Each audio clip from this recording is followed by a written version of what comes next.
So we're now Matzah Shabbos, Chavte Shvat, Rosh Chodesh Adar, Tov Shin Ayin Zayin. This past Shabbos was my father's Olav Shalom, Aaron ben Yisachar Olav Shalom Avimari, Aaron ben Yisachar Olav Shalom, 17th yard site. So over Shabbos we were schmoozing a little bit about his life, and there were points that I raised, and I was telling the family about stories of his life that not everyone was aware of, and we thought it would be nice to record it so that we'll have that as a history of something which is, of course, very important to our whole family. It's part of our family's Messiah, and there were things that we felt and Ari felt that we should talk about and that we should keep as a keepsake. So that's why we're going to have this session. That's why we're having this session now, and we can repeat some of the things that we said. My father, during the war, was very busy helping people, saving their lives by producing documents for them in order to get out of Europe, which was virtually impossible. Many Jews, were captured and killed, didn't have the proper papers. So he was a very good artist. My father, Olav Shalom, was very talented in many things. Was a very, very brilliant student. Was a summa cum laude graduate of all the schools they ever attended. He had great dreams for his future and for his family. And then the war came and destroyed all of those hopes. But he was able to save himself and a little bit of his family with the false documents that he provided. He was able to save himself, his wife, my mother, his fiancée, and one sister. He produced false documents for many other people, and I was told that these helped him. I was never given over the information as to who those people were or what type of documents, but it was passports and travel documents and all types of papers, which in those days were a matter of life and death. So in terms of saving people and saving people's lives, whoever saves one nefesh b'Yisrael, it is as if he saved an entire world. And my father, Natzchus, I'm sure, has a very, very big place upstairs where he is. And Mitzvah Hashem, he should be a Melech Yeshua for us. So that was one thing that was very important to mention over.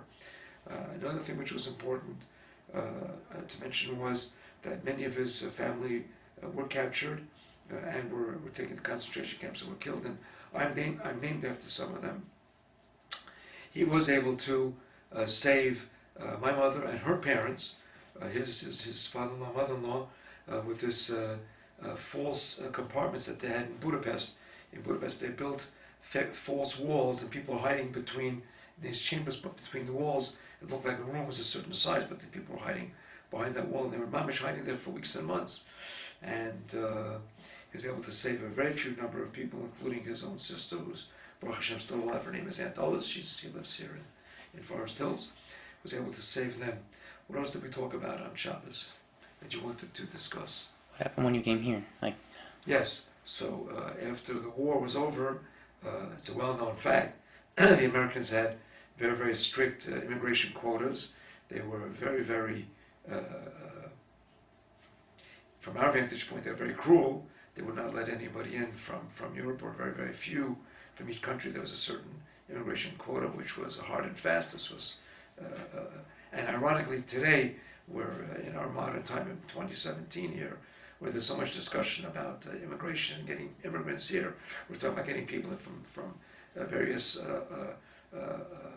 terrorist spots of the world, and the liberals are making such a gigantic deal about it. But the poor Jews, some of whom were being accused of being spies, they would not let in. And there were many stories. The St. Louis was the most famous story at the time, when this shipload of people were able to successfully get out of Europe, went up and down the east coast of America and Cuba. No one let them in. They were taken back to Europe, and they were all killed. So there were people who could get out and were not able to get out. My father was able to get an interesting false document, which he never wanted to talk about while he was alive.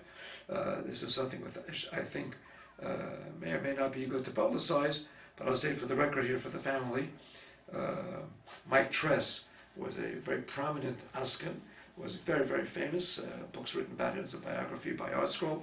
And in that biography, they do mention very peripherally this one method, this one procedure that he used in order to save however people he could save.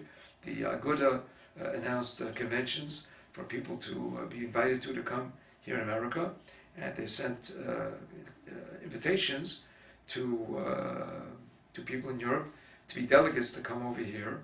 And my father was able to obtain one of these from another person in Budapest, but it was made out to someone else's name. So he was able to produce documents for himself and his family, which was my mother, and was able to come to America with these documents. He had to change his name, and I was born with a passport. I was born with a birth certificate, not a passport. I was born here in America with that name, which was able later to change to Bennett. His name in Europe was Arnold Brettschneider. He changed it to Arthur Bennett to make it more American. Many refugees and immigrants coming to America and becoming citizens here changed their names to make it more American, more easy to blend into the society in terms of the name. It shouldn't be a name that stuck out. George Brett, the third baseman for the Kansas City Royals, name was also Brett Schneider, and he changed it to Brett. My father, Rolf Hashem, changed it to Bennett. He thought Bennett was a very simple name and a very easy to use name. And in our family had the Masora that he said it represented Benes, whether or not that was so, but that's what he told us when we were growing up, that we actually did come here Benes. So he was able to get himself a passage, interestingly enough, on a tramp steamer, which was headed for Mobile, Alabama, and he actually came to America with my mother to a place called Mobile, Alabama, which is in a deep, very deep south. It was extremely hot. The first week when he went to shul, it was like 120 degrees in the shade. He went there without a tie. And I believe it was an Orthodox shul. I don't recall. I assume it was an Orthodox shul. And they wouldn't let him in because they said you can't come to shul without a tie. Not long after he wound up in Mobile, Alabama, he realized this was not a place for a from person to live in order to remain from. And he was very stark in his commitment to authentic Yiddishkeit, to true Yiddishkeit. So he moved up to New York, and they moved to the Lower East Side, which was a focal point for many of the people who came from Europe. Because people spoke Yiddish, and there were people there from his own country, and he was able to get some type of work. They lived in a tenement on Houseland Street, which was extremely run down, very, very poor. My parents had shared on the same floor another apartment. They had one bathroom between the two apartments. Believe it or not, they had to take turns using the bathroom, which was when I was a kid growing up, and we were in bungalow colonies. That's what they had in some of the lower class bungalow colonies. They had one bathroom, and I remember Mrs. Ida Gelbtuch gave me my first bath in that bathroom. I don't remember it, but she remembers it. She gave me my first bath when my mother had me as a baby. So they lived in this apartment on the Lower East Side in Houseland Street for a couple of years, and it was horrible. And I grew up there. I remember vague recollections of some big sliding doors and a little train set I had there. And then one fine day we moved to the Bronx. That was sparked by my mother seeing a rat which she said was as big as a cat. And she told my father, not in those words, but in today's lingo, we're out of here. And they moved up to a relatively luxurious 3.5 room apartment, not 3.5 bedroom, 3.5 room apartment in the Bronx, 1790 Weeks Avenue, where we had one bedroom, we had one living room, we had a dining room, not too big, but a dining room, and a dinette. So there was only one bedroom. So they got two beds, and my brother and I slept in the two beds. My parents got a very poor quality Castro sofa, which pulled out, and they slept in that for years, and I laid on it a few times. It was horrible. So they were sleeping in the living room. My brother and I were sleeping in the bedroom, and then my sisters were born 9 years later. So we had two cribs end to end in the dinette, and I have movies of that. I still have the movie of that, where they used to jump up and down between the beds. And that's the six of us lived in that very, very tiny 3.5 room apartment in the Bronx where we grew up. Went to yeshiva in the Bronx. One time I was wearing a yarmulke and some hooligans started to chase me, so my parents had told us before, you never wore a yarmulke in the street in the Bronx, you only wore a hat. Even then they yelled at us. So we grew up in the Bronx fairly well adjusted, and we had beautiful Shabbosim. We had the Chancellor's Rebbe, Stiebel, and we had the Mount Eden Center. Rabbi David B. Hollander was a very prominent speaker, was was a wonderful Rav there, and there was something else in the Bronx that I want to talk about besides the Shenskwitz Rebbe. And what else did I have in mind? Put me on pause. No, just keep on talking. What was it about the Bronx that I said that was such an interesting thing? Oh yes, we had a neighbor. We were from people, and we were Shabbos people, and there were a lot of other Shabbos people there. But of course, the vast majority of the people, especially the Americans, the old timers, who were the natives, and they felt themselves superior to us. They called us the Greener. The Greener was a name that they always used for the refugees, which was a shortened term of greenhorn, which was a term of derision for anybody who came from Europe, was a new refugee, new immigrant. So they called us the Greener. So we had a neighbor on the floor, and she always was what's the right word? Suggesting to my parents that they were foolish to be wasting their money sending us to yeshiva, which is an interesting point we should talk about, because they were spending money and a lot of money to try to cover the tuition, get whatever they could in terms of scholarship. It wasn't much. Everybody was poor. So she was always yelling at them, why are you sending kids to yeshiva? Send them to public schools, a great education, and save your money and live a little bit. And my parents wouldn't hear of it. We all went to yeshiva, and we all became, and were developed into proper Yidden because of the fact that my parents suffered and were moist nefesh. My father worked as a cutter on the Lower East Side. That was the job that he got. The garment industry at that time was the industry for New York. New York was the garment center of America and for a good part of the world.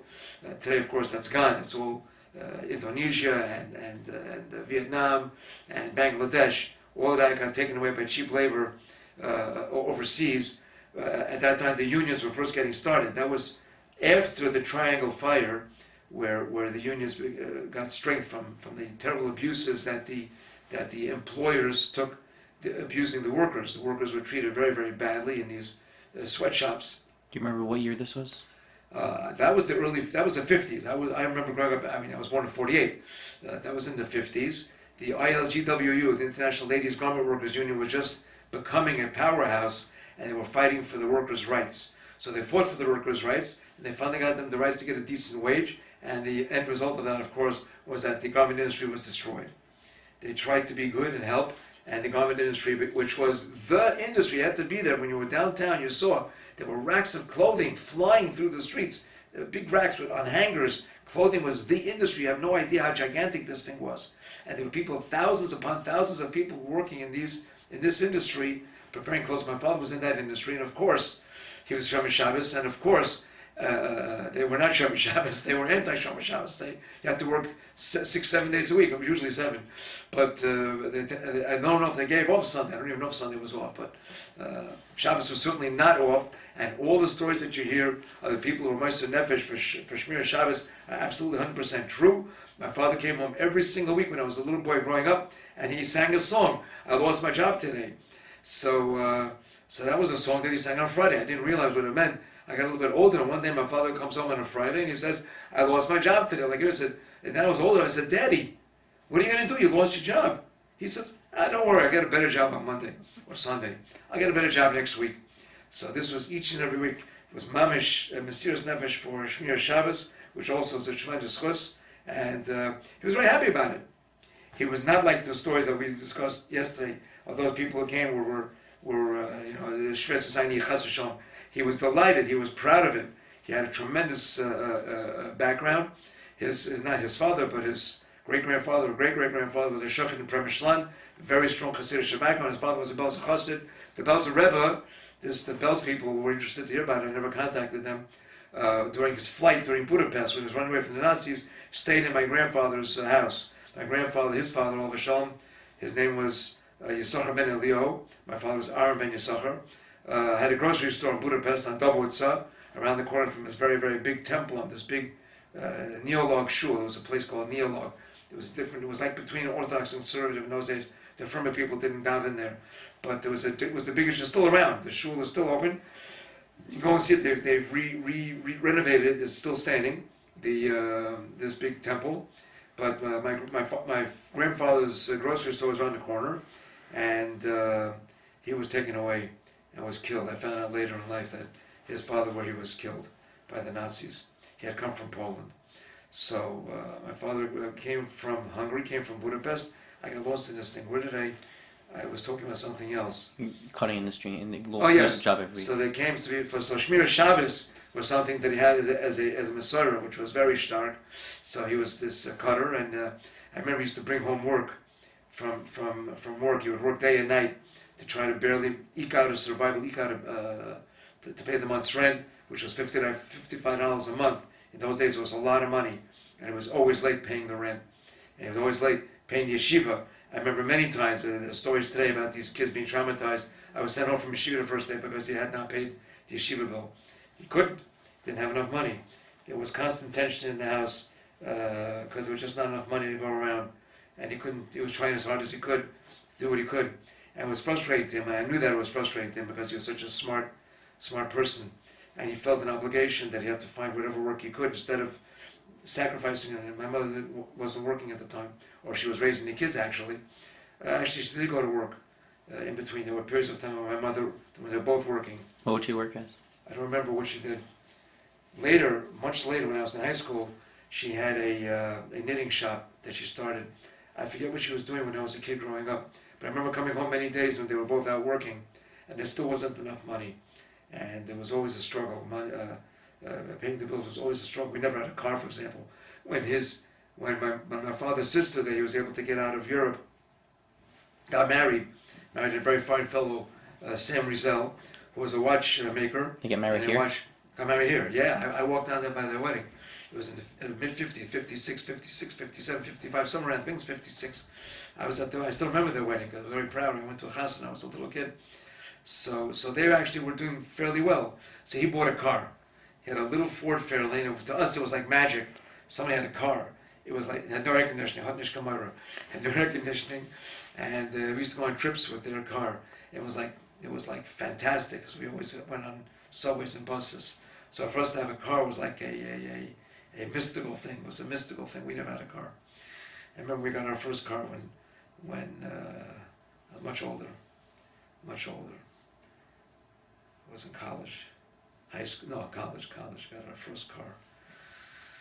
Anyway, so my father was Moiser Nefesh for in terms of helping people in Europe and saving people's lives with documents he was able to produce for them, false documents, of course, and being Shomer Shabbos and giving us a proper upbringing and taking care of us and giving us yeshiva education. And I do remember very, very vividly all the summers with all of the schwitzing and all of the difficulties, he was able to eke out to get us into some type of a bungalow, or it wasn't even a bungalow, it was an apartment in Rockaway, where the people would go for the summertime. Camp was out of the question, couldn't afford camp. And we didn't know about scholarships. So we used to go to Rockaway every summer for many years, 65th Street, then the 50s, then Far Rockaway, then Bell Harbor. We spent wonderful summers near the beach. We enjoyed it immensely. It was such a wonderful trip. We always went down there by subway. And that was something he also got for us. So that was a wonderful treat that's unforgettable, really, unforgettable. We had such wonderful experiences down there. 65th Street was our main street. 65th, there was a big shul down there, and I met there was a little shtibel down 2 blocks away. The shul was that way, the little shtibel was this way. There was Lubavitcher Chassid in this shul. His name was Rabbi Kanikov. He was always pushing Lubavitch and was giving us Lubavitch literature, and my brother learned a lot from him. I learned a lot from him too, but I think he affected my brother more. My brother became very strong Lubavitch oriented, and it was all good. It was good stuff. It was really wonderful hashkafa and emuna. It was really very, very primitive, very primitive. It was simple in the 50s, talking about the 50s, the early 60s. But we lapped it up because it was great. It was great. And he was one who got me in the mornings when I say brachas out loud, bracha to Hashem, that was Rabbi Kanikov. Somebody told me that he knew an offspring of his, because he was a middle-aged man then, I was a little kid. Rabbi Kanikov taught me how to say brachas. So I still do it till this day. He gets a schus for that, where you give another person a chance to say amens. People always coming to shul late, they miss brachas, you give them a chance to say an amen. Amen is worth a lot. Have no fear, amen is worth a lot. So I got that in Rockaway, of all places. What else do we talk about? How you got the Forest Hills house? The Forest Hills house. Yeah, when I was, how old was I? Either 8 or 9 or 10 years old, something like that. Probably less than 10 years old. And for many years, my father, Al Vashon, reminded us of this all the time. He was running across the Grand Concourse. It was a rainy night, and he was running to catch a light, and a car hit him, and hit him hard. He went flying up in the air. The hitting of the car hitting him didn't break anything, but when he flew up in the air and when he came down, he broke his hip. He was a young man, 50s. In the 50s, was in his 30s. So this was the 1950s, and he was born in 1917, so maybe in his early 40s. Early 40s. So he broke his hip, and to me it was terrifying. I was a little kid, so I did not handle that well. I went to visit him in hospital, which is a very scary place for a little kid, and never having been sick. I was scared of doctors. I didn't like doctors. No little kid likes doctors. So I visited him, and I saw this big scar he had in his hip, and thank God he made it a full shlema. I was able to get back. And I was not aware, Bobby reminded me of the story that he got a settlement from the guy that hit him. And with that money, my mother finally was able to get us. We were 6 people in a 3.5-room apartment in the Bronx. This was in the early 60s, where we were able to put a down payment down on a house in Forest Hills. They were looking for a long time to find a place. They paid $27,000 for a house on Yellowstone Boulevard, which my mother, thank God, is Bezina Tzvansi, 100 sorry. My mother still lives there, 7110 Yellowstone Boulevard, and they were able to buy that house. $27,000 for a house in those days was a lot of money. It probably is just as much money as it is now to buy a house for $500,000 or $400,000 or more. So that's where we moved. And we also thought it was fabulous to live in our own house. We each had a bedroom, or almost each one of us had a bedroom. I had my own bedroom. The girls had a bedroom. Suri and Lai. My parents had a decent room for a change. And we had a whole house. And we took turns. I lived first upstairs. My brother lived in the basement. Then he got tired of living in the basement, so we switched. And after a number of years, I moved down to the basement, which I thought was great. It was a beautiful, gigantic, finished basement. It was a great room to be in. So I remember the first night we were sleeping in his house on Yellowstone Boulevard, and LIRR has train tracks right behind Young Israel, the Forest Hills. And a train went by, and the whole house was like this, shaking. I said, "What's that?" I was used to an apartment house in the Bronx. I said, "This house is not all it's cracked up to be," but it was still great, even with the house shaking from the LIRR. So that was Young Israel. That was the house in Forest Hills. And what else? We had something else that I talked about. You reminded me. Yeah, there's a lot to talk about. Going to... You mentioned your bike. You mentioned you found the chametz in the old house. The chametz in the old house. The chametz in the old house. And that's not really a story about my parents. It was just that in the old apartment, one day I happened to notice on the parquet floor in the living room. In the living room. This was in the house in This was in in the Bronx. old in the apartment in the Bronx. This was the Bronx. This was in the 50s, maybe the 60s, but either late 50s or early 60s, but I think it was the late 50s. I happened to notice one day there was a pretzel stick stuck in one of the cracks in the parquet. It was a nice floor, by the way. In the old houses, these things were very quality made. It was a parquet floor in an apartment house. Apartment 3C, 1790 Weeks Avenue in the Bronx, halfway between Tremont Avenue and Jerome Avenue, 2 blocks off the Grand Concourse. I used to see the Grand Concourse out the window.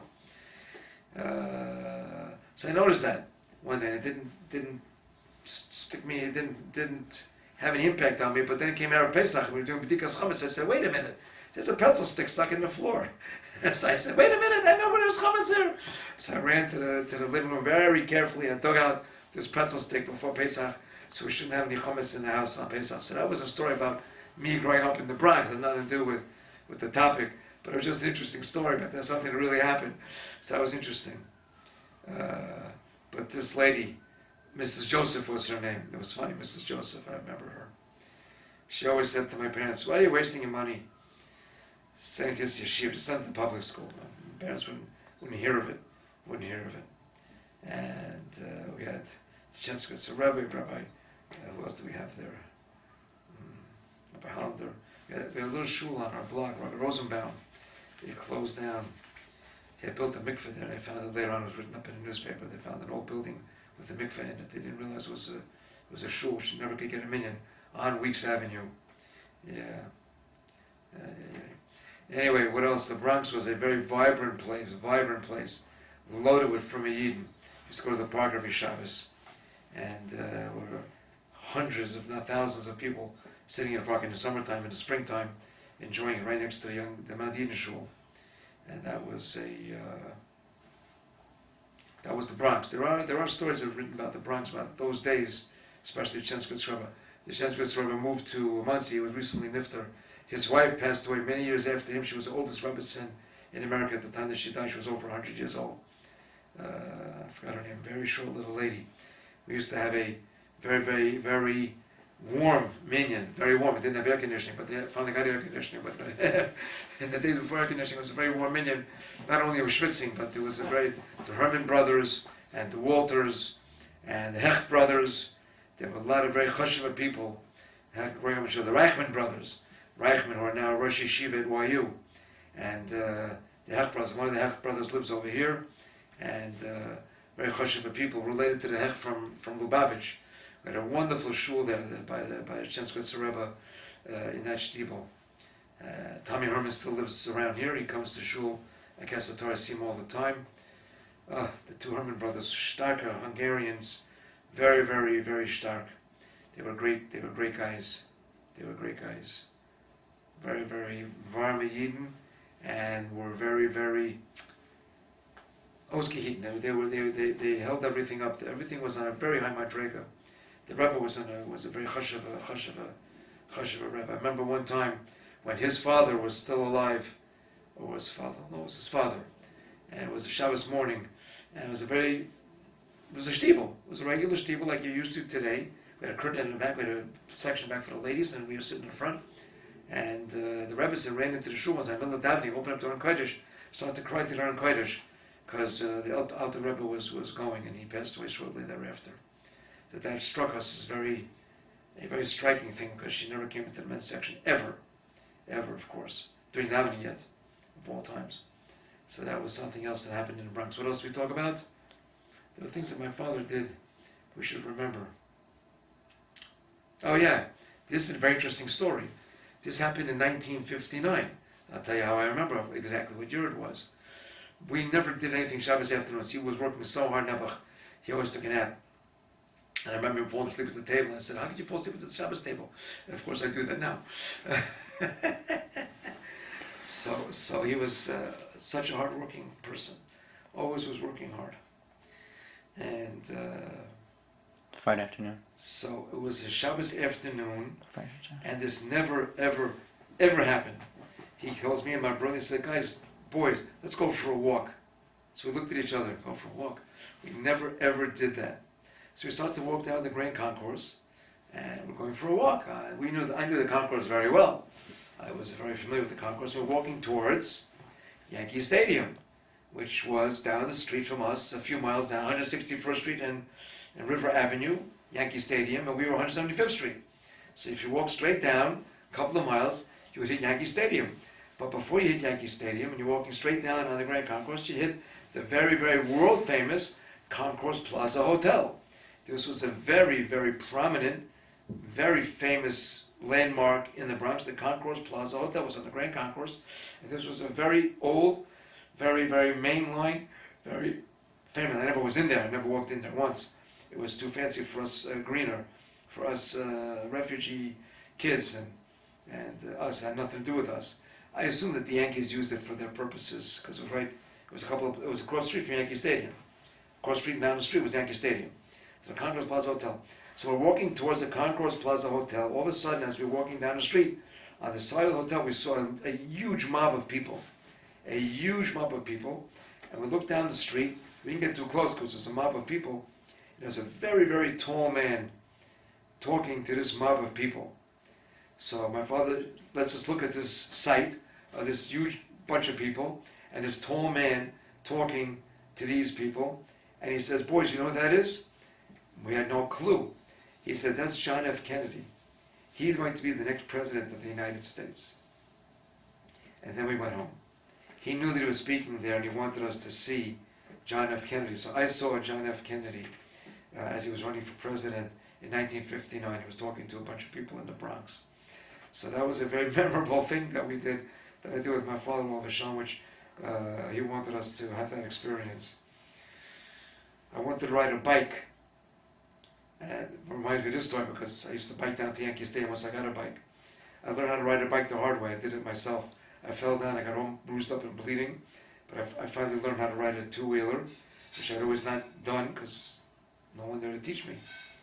My father had no time to do that, so I taught myself how to ride a bike. So I saved up my nickels and dimes. We had this savings account for us greener kids in Salanta Yeshivas to put a nickel or a dime in weekly. So over a period of 7 years, I got together approximately, not even, but about $75 to $80 over a period of many years with nickels and dimes. So I had a little money in the savings account, and I told my father that I'd like to have a bike. So we went together one time, went down to a factory, I don't know where it was, I don't remember now, Manhattan or Brooklyn, I believe it was Manhattan, and went into a place that assembled bikes, they made bikes. My father was able to get myself, and I paid for my brother, half of it, 2 English racers, which they put together, and we got 2 English racers. I loved that. That was my first bike. Loved that bike. I went everywhere with it. And had many tales to tell about that bike. My father got me that bike from my money in my bank accounts. I saved up all those years. I finally got a bike. And I used to bike around the whole Bronx. And my greatest experience with that was we were in high school. And I said, we can go anywhere. So we decided to take a trip. And I was around Moshe Tendler, she lived in Buell class, in Yeshiva, and he lived in Muncie. We lived in the Bronx. So we plotted it out, and we said, we're going to ride up to Muncie. Who's we? Myself, my brother, and one other fellow. I see his face in front of my eye, but I can't remember his name right now. If I think about it, I can remember his name. The 3 of us made this trip and decided to go up to Muncie, 3 high school kids, without anybody. We asked my parents. I said to my mother, my parents, we're going to go to the mountains. So with this bike, we rode up to the mountains. My brother's bike was broken, and we didn't have enough seichel to fix it. So he went up to the mountains in 3rd gear, and it was painful. You can't go up a mountain in 3rd gear. You can't go up. So it took us 14 hours. We started one morning, and I think it was on Pesach, and we didn't take any food with us because we had no seichel. So we just said we're starving. So we went finally into a place, and we found some supermarket along the way that was selling matzahs. So I remember we bought some matzahs. And we bought the matzahs on Pesach, and we ate some matzahs. It took us 14 hours to get from the Bronx up on the old 9W, which is still there. The highway is still there, obviously. Couldn't go up on a big highway. It was scary enough on 9W. And we got up to Spring Valley, Muncie. We got to my Rebbe's house.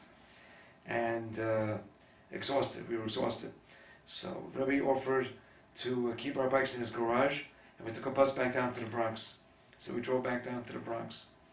So, I don't know, what year was this? I was 3rd year high school. So it had to be 64, 65. 64, 65 this is. So then we made plans, and my brother said, I'm not going to ride my bike down. So I asked Rebbe, he said he'll take it down with a station wagon or whatever he had. There were no SUVs in those days. They had something with a big enough thing to put a bike into it. And the mistake was we were all going to go downhill. 3rd year would have been great, but he didn't realize. He just said, I can't do it. So me, my friend and I, the other fellow, I can't remember his name right now, hope he's okay, went up to Muncie by bus, and we came to Rebbe's house. And Rebbe said, oh boys, it's good that you came here today. You know who's here today? You can visit with him, you can meet with him, Rabbi Feinstein. So instead of being smart, I was ridiculously dumb. And the first thing came to mind was, he'll forhair me in something and I'm going to look like a fool. Let's get out of here. So I couldn't get away from it. I said Shalom Aleichem to him. I did. And I met Rabbi Moshe Feinstein in my Rebbe's house. Rabbi Moshe Tendler is Rabbi Moshe Feinstein's son-in-law. His wife already is Nefteris, was Rabbi Moshe Feinstein's daughter. So I had a chance to meet the Gadol Hador, and I didn't realize what I had in my opportunity there, and I couldn't get away from there fast enough. I kick myself till this day. Seichel is a gur tayrazach. And they say that in English, it's not as good as in English as it is in Yiddish. Common sense is decidedly uncommon. So we got the bikes, said goodbye to Rav Moshe and Rav Moshe, and what a silly boy. We got on our bikes. It was one of the most thrilling experiences of my childhood. To go downhill from Muncie back to the Bronx. Got back in 7 hours. Exactly half. There was one hill that we had to go there, which was, and this is all the bike that my father got for us, all of a there was one hill that when we were going up, it had to be at least 10 miles long, this hill. It took us 1 hour to climb this hill. We walked the bikes up. We couldn't ride the bikes up. It was too steep. A gigantic mountain, that's what they call the mountains, going up to Muncie. So when we got to this thing, I realized where we were. We're going down now. So I'm a kid in high school, not particularly strong or smart kid. I didn't think so. And we're going down this hill. And third gear was a waste of time because there's nothing to do. I was doing 40 miles an hour on an English racer going downhill with the wind blowing through my hair. Didn't have a helmet on. We didn't have helmets in those days. There were no helmets. He had a yarmulke on, or a baseball hat, probably yarmulke. No, a baseball hat. I never went anywhere without a baseball hat. Going 40 miles an hour down this hill. I was scared out of my wits. But it was so thrilling to go down this hill. I was just terrified I was going to get killed. Going down, so I was barely able to control the bike, but I did. Thank God it didn't happen to me what happened to your mother. But we went down this hill from this trip on Muncie. We got home, B'Shalom Baruch Hashem, and then Rebbe drove the bike home, and I rode it home to my brother. So that night you stayed by your Rebbe's house, or you went? No. It took you when we got there the first time, we left the bikes there. He took us to a bus stop. We took a bus home. I said we went to a bus. What time did you get home? We got home by bus. What time was that? Whatever time it was, I don't know what time it was. It was pretty late. And when we got home that day, and then we took a bus back to Muncie and found our way back to Muncie and got the bikes. So that reminds me of the story that you wanted me to tell you, which has nothing to do with this tape, but since I'm talking here about my tefillin, you want to hear the tefillin story. So that tefillin story reminds me of that too, because many times I used to go near the Cross Bronx Expressway with my bike. But when I was in high school and had the first opportunity, I saw a sofer in high school, it had to be at least a year or two after I got my tefillin. When I got my tefillin originally at my bar mitzvah, it was purchased for me by a great uncle, my mother's uncle, Uncle Philip, Olav Shalom. He was a wonderful man, very sweet man. Very few relatives made it after the war. We had so few relatives, Nebuch. So few relatives. Thank God we're building it up again. We had so few relatives. So this was a great uncle and aunt. I don't know how they got out of Europe. Estineni and Philip Bachi. Uncle Philip and Aunt Estineni. Aunt Esther. We never called her Aunt Esther. It was Estineni. Those are the names that they had in Hungary. So they were very, very sweet people. Not terribly knowledgeable, but their sweetness and their kindness was so overwhelming. We loved them. So he offered my parents, I didn't know this, to buy my tefillin, which he did. When I got my tefillin at my bar mitzvah, I was extremely disappointed. They were not terribly impressive looking at all. They looked pretty shvach. So I said to myself, nope, what can you do? That's your tefillin. Instead of having seichel and having them check right away, I took them and I used them. I had no experience. I knew nothing. Whatever little bit I knew about, I asked my father to teach me how to put on tefillin, which he did, of course. And I put on tefillin. I wore those tefillin for a long time, until one fine day a sofer showed up at yeshiva, and I said I should really get him and give him to be checked. So I came back. I said, "Where's my tefillin?" He said, "The apostle." So I still remember till this day, when he told me this, it was like somebody stabbed me in the chest. It was such a devastating experience to be told my tefillin were apostle. I said, "Ay." I walked on that day in a cloud. I remember walking down Amsterdam Avenue, going back to the bus, and it was like mamish, like with the world had turned black. My tefillin were apostle. So as I was walking, I made myself a neder to myself. I said, I'm going to save up money. I was used to saving money. I'm going to buy the best tefillin money can buy. So I got together my plan, and I used to save up every single nickel and dime and quarter. In those days, it was not nickel and dime anymore. It was quarters and 50 cents. And I got an allowance from my parents. I got $1 for lunch when I was in high school. That could pay for a whole lunch. In those days, $1 paid for lunch. And that was a decent lunch. It was right there with the yeshiva provided the meals. It was at a very, very reasonable rate because it was for the kids. So I got the dollar for lunch. So many days, I saved my dollar and I didn't eat lunch.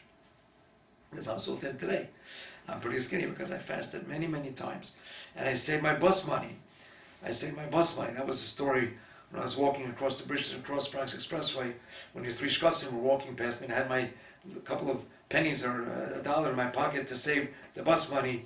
And I saw these guys coming at me, and I said, this can't be good. In my mind, they stopped me and they said, give me your money. The guy said to me. So I looked him right in the eye and I said, if I had money, would I be walking on the bridge here going home? So he looked at me, I looked at him, he looked at me, he saw I meant it, and he said, and he let me go. And my mother thought I was such a genius. I had the money, I didn't want to give it to him, it was for my tefillin. So one fine day, having done this for quite some time, I realized I saved up $50. That was over a period of weeks and months. So I told my best friend, who should have a refuah shlema right now, he's getting treatment for his disease, he's getting treatment. I have his name on my refuah shlema list. Shlomi Samson, shall live and be well, shall have a refuah shlema. So I told him very happily, he was a chaver of mine in class, he was a very big lamdan. He was a tremendous buck, he was fabulous in learning, and still till today.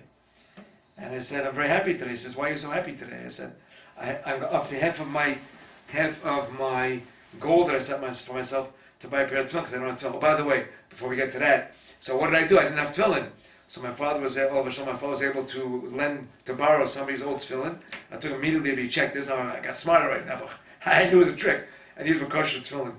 So I borrowed a tefillin I was wearing as a young kid for quite some time. I was having somebody else's tefillin, which I wasn't happy with. They didn't fit me, and they weren't great.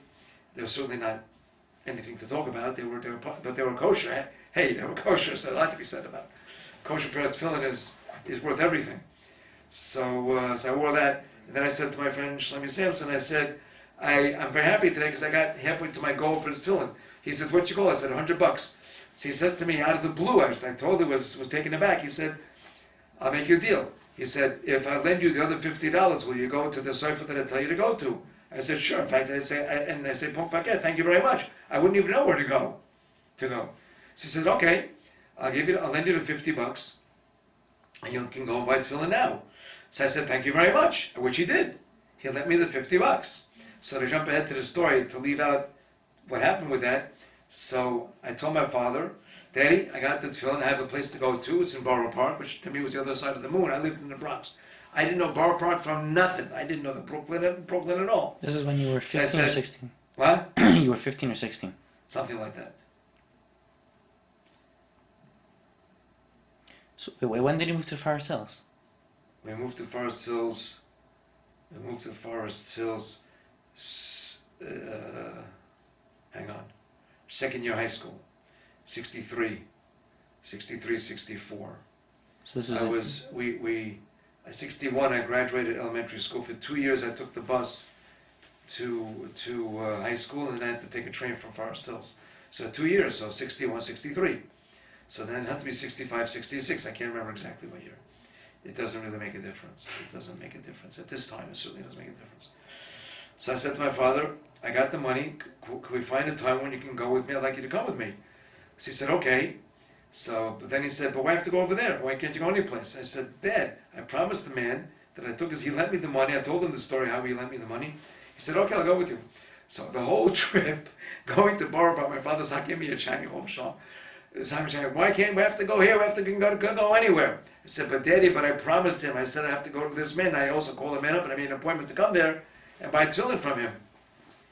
So I had my $100 in my pocket. I had the $100 in my pocket, which I was wealthy beyond belief. I had $100 in my pocket. So we get off the subway, New Utrecht. I remember New Utrecht Station because you had to go down. It was an elevated like that. I remember we were on New Utrecht Avenue, which was a big commercial area. And I'm probably walking down 13th Avenue. That's the big commercial area. And we're walking down. And I remember this clearly. It was getting dark. It was dark at night. It was a Sunday evening or afternoon. My father took off time from his work. So we're walking. And he said, here's a sofer store. Let's go in and take a look at that tefillin. I said, we're going in, but I'm not buying anything. So we went to the store. And my father says to the guy behind the desk, behind the counter, show me your best tefillin.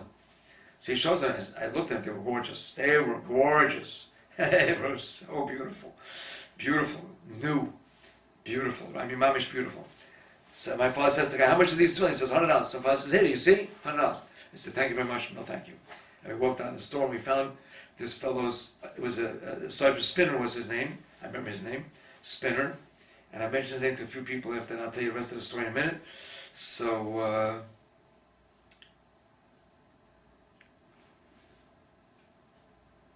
I paid him back Samson. I kept a little cheshbon in my pocket, and I used to give him $1 or $1.50 or $2, whatever I saved. I don't think I ever gave him $5. I used to keep a little cheshbon up to when one fine day, months later, I said to him, I paid you back. This is the whole amount that you lent me. He says, yeah, you're sure? I said, here, I have the cheshbon right here. He said, okay. So I paid him back bit by bit. I couldn't pay him the $50. In retrospect, perhaps I should have, he said, I had no seichel. I should have given, saved up to $50. I handed him $50. But I think I hadn't have modesty, believe me. I wouldn't lie to him. I didn't lie to him. I gave him back every penny. So we're on our way to Rabbi Spinner's house. It's an apartment house. It's not a store. And we went to some apartment up there, and it doesn't look terribly impressive. So he took out the tefillin, and he showed me the tefillin, which were just as beautiful as the other guy's tefillin. So I asked him, so how much are these? He says $105. So I said, I'm not trying to fool you or handle with you, but I saved up $100. I only have $100 here. That's all I've got. So he said, okay. So let me have them. He gave me a little zekala, which was not terribly impressive. It didn't bother me. The tefillin were beautiful. And they're beautiful about them. The tefillin I'm using till today. I have them right here. I have them sitting right here. So I went home very, very deliriously happy, and I had tefillin. So when I gave him my tefillin for the first time to be checked many years later to a sofer, he said, wow, these are gorgeous tefillin. Where'd you get them from? I said, Spinner. He said, he was famous. He is famous. He gets the best sofer from me. He has the best stuff. So I thank my friend for sending me to the right place. And many times I've been told by when I just gave him in now. Right now, I gave him my tefillin a few weeks ago. I gave it to the mezuzah doctor here, this fellow named Gans, Moshe Gans. He said, you should know, these tefillin are mahudr. They're mahudr. They're very beautiful tefillin. So, when I was buying tefillin for you guys, for my eineklochs, actually for my kids, not for my eineklochs, for my kids. When I was buying tefillin for my kids, so Zeidy Bennett always used to go to Rabbi Avram, I'm forgetting his name now, from Williamsburg. Rabbi, I'm blocking it, intellectual pause. Sofer in Williamsburg, the satmar rebbe sofer. When I think of it, I'll tell you. So he used to go there to buy tefillin with Zeidy, sometimes without Zeidy. And this was the satmar rebbe sofer, and he very, very exacting, a very, very pinkliche fellow. And I saw many times in action. He would be doing other people's tefillin. He said this sofer was writing it in a hurry. This sofer wasn't being very, very careful. He was very, very hypercritical. He wanted the tefillin to be perfect. I didn't say he was a critical guy, but he wanted the tefillin to be the best. So one time I got into my head. What was his name? I've written down someplace. I know. Bobby will remember. It's another story. Anyway, so I said to myself one time, I was a big shot. I knew my tefillin were great. So I said, let me give it to him to check it, instead of giving it to the local sofer here. So one time I had the chutzpah, it was real guy, at least I'm admitting it. I said, let me have my tefillin checked by him. I was going down with one of the kids to get their tefillin, so I said, I'll bring along my tefillin to let him check it. My tefillin, my tefillin. So I gave it in to him, and I had another pair of tefillin, which is also interesting. I got that in Yerushalayim. My traveling tefillin I got in Yerushalayim. In Yerushalayim, I remember I got it from a little store on the corner. I forgot his name too. Wow, terrible. Oh, what the heck is the name of the cipher? So when I came back, so I said, how are my tefillin? He said one word, fine. To me, that was highest praise. When he said my tefillin were fine. So I knew from him, that's like gold. That's like gold. He had no complaints. So my tefillin passed muster with the satmar rebbe's sofer. He's not alive anymore. I'm forgetting his name. Bobby will know it. Any other things we talked about? No, you said that you reminded me of another story though. When you went down with one of the kids to go, you said you reminded me of that story. Forgot already. All right, this is enough for the time being. Yeah. What else did I have? There were so many things about my father we talked about yesterday. That's what we're really doing this.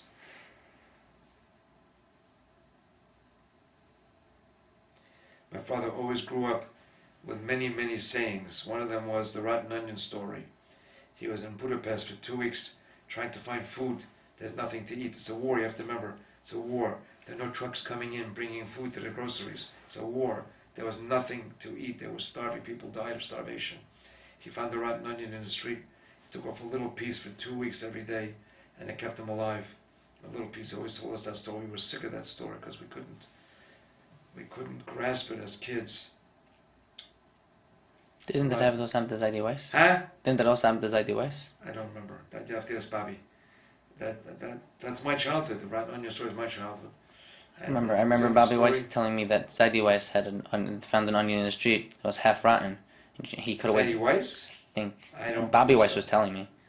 You'll have to ask her because ask her. Call her up and ask her. She said that he threw away the rotten half, and he can't believe the same story would have happened to 2 people that I'm related to. She was said one that. Story, and the other story was that he cut away the rotten half and threw it away, and then he kept to save the good half. No, when the good half was done, he was sorry he threw away the rotten part. That's correct. I mean, in those days, that's true. You didn't throw away anything that was edible. Yep. But there was something else that he had always saying. I can't remember now. Things that he always said. He always said, Shlach lachmucha. He didn't say it in Hebrew, he said in Hungarian. He said, cast your bread upon the water. That he got from his mother, Allah Shalom. Always cast your bread upon the water. Pasuk in Koheles, because it'll come back to you. Always put some effort in and you'd be surprised. And it's so true in life. When you put in effort and you put in your koiches into something, even though you don't see the rewards right away, you don't see the benefits right away, you don't see the result of it, something will stick there and you'll see it eventually. You have to, and you don't have to wait for it. Just you do what you have to do. You do the right thing. You put in the koiches, you put in your effort, you put in your hishtalis in the important things in life, and it will always pay off. Always pays off. There's so many stories, Chrome stories, about that. The Heshi Jacob story. But we're talking about my father now.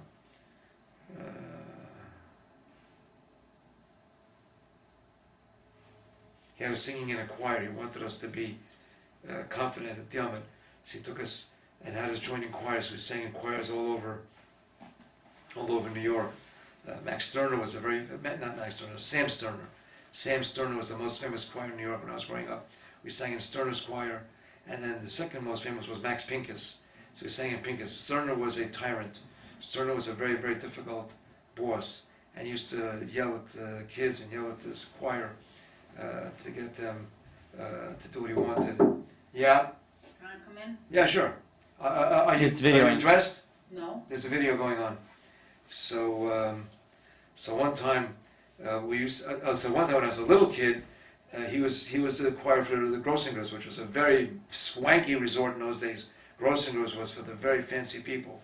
Grossingers resort was still there, but it's not anything.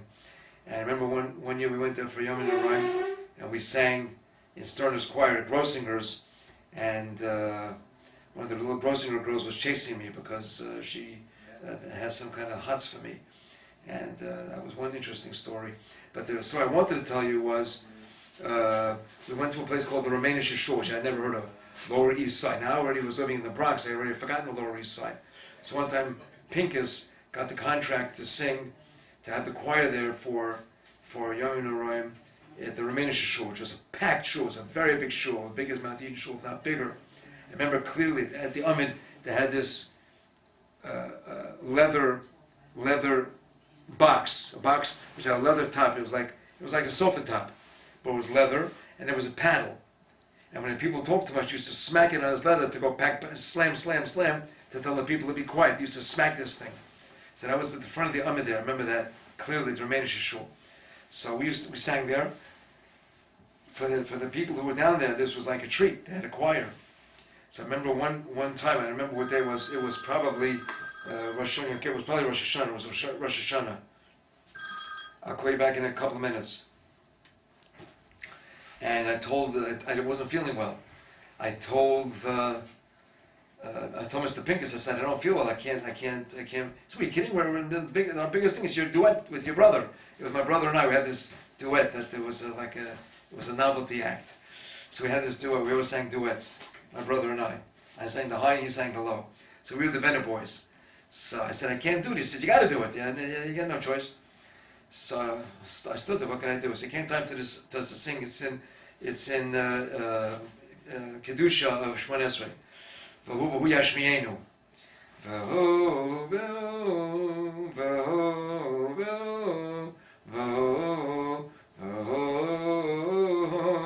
yashmienu.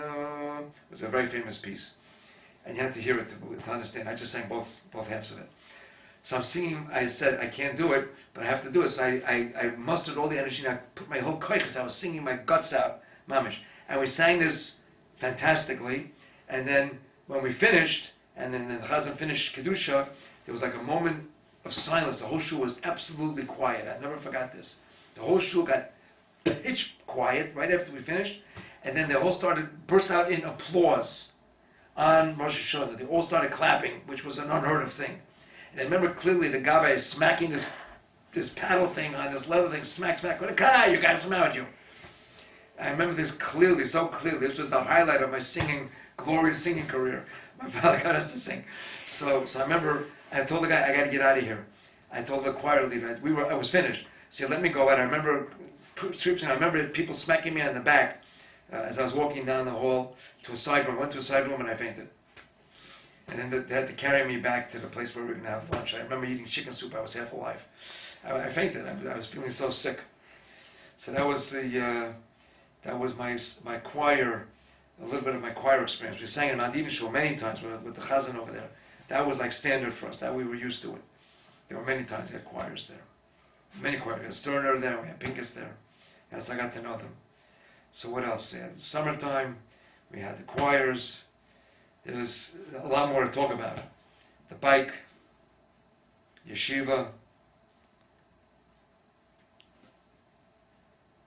After we moved to Forest Hills, my father wanted to pay back the yeshiva world, the whole entity known as yeshiva. He used to walk around collecting money from people for Yeshiva Dov Revel. And he became a master builder there only because he felt he had an obligation to give back to the yeshivas because they had given us, I assume they gave us scholarships when I was a kid, and Salanter Yeshiva in the Bronx, Webster Avenue, is still around as part of some other thing called Sarah, I think it's called. Salanter, Riverdale, and something else. Hebrew Academy, I don't remember what it's called now, but they merged together because they're no longer there. The neighborhood is still there. I never have gone back there. Webster Avenue in the Bronx. I remember there 8 years, I spent there, 7 years actually. I just went to visit my friend Seidenfeld. He remembers them too. Yeah. What else is there? What else we talk about? Or that's it? It's enough for now. Hey, what time is it? 10:40. Oh, it's late. Thank you, Zeidy.